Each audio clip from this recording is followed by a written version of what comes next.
Hello hi नमस्कार ओडिशार सबु सिनेप्रेमी भाई और भौणी मानू आम ओडिया सिनेमा चैनल को स्वागत करुच्ची। अभी मजा आएगा ना भिड़ो।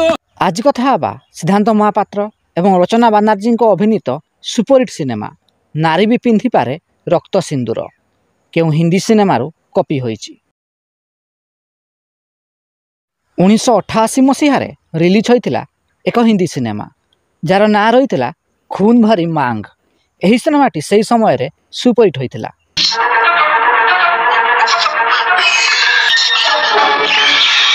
एहार दीर्घ 9 वर्ष पर अर्थात 1997 मसीह रिलीज होइतिला ओडिया सिनेमा नारी भी पिंधि पारे रक्त सिंदूर।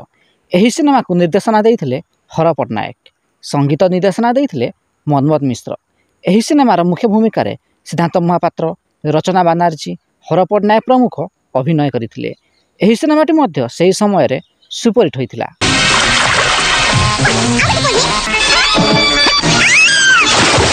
जदि भिडियोटी पसंद आए तेबे लाइक, शेयर और चैनल टी को सब्सक्राइब करने को जमारू भूलिबेनि।